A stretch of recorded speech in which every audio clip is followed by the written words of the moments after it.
La seconde épître aux Corinthiens, chapitre 4.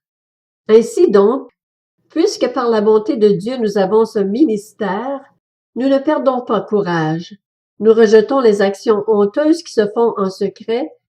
Nous ne nous conduisons pas avec ruse et nous ne falsifions pas la parole de Dieu.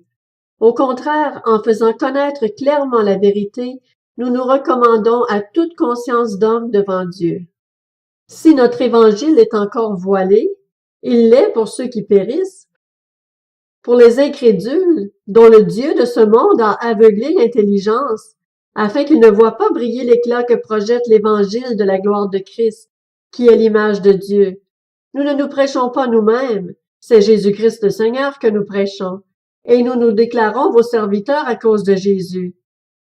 En effet, le Dieu qui a ordonné que la lumière brille du sein des ténèbres a aussi fait briller sa lumière dans notre cœur pour faire resplendir la connaissance de la gloire de Dieu dans la personne de Jésus-Christ.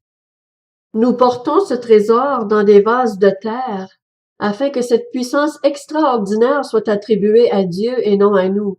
Nous sommes pressés de toutes parts, mais non écrasés, inquiets, mais non désespérés, persécutés, mais non abandonnés, abattus, mais non anéantis.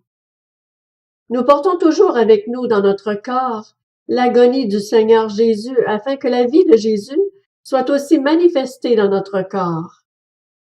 En effet, nous qui vivons, nous sommes sans cesse livrés à la mort à cause de Jésus, afin que la vie de Jésus soit elle aussi révélée dans notre corps mortel. Ainsi, la mort est à l'œuvre en nous et la vie en vous. Et comme nous avons le même esprit de foi que celui exprimé dans cette parole de l'Écriture, j'ai cru, c'est pourquoi j'ai parlé, nous aussi nous croyons, et c'est pour cela que nous parlons. Nous savons, en effet, que celui qui a ressuscité le Seigneur Jésus nous ressuscitera aussi par Jésus et nous fera paraître avec vous dans sa présence.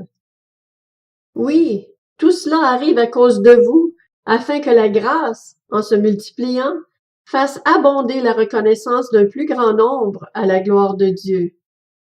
Voilà pourquoi nous ne perdons pas courage. Et même si notre être extérieur se détruit, notre être intérieur se renouvelle de jour en jour. En effet, nos légères difficultés du moment présent produisent pour nous, au-delà de toute mesure, un poids éternel de gloire.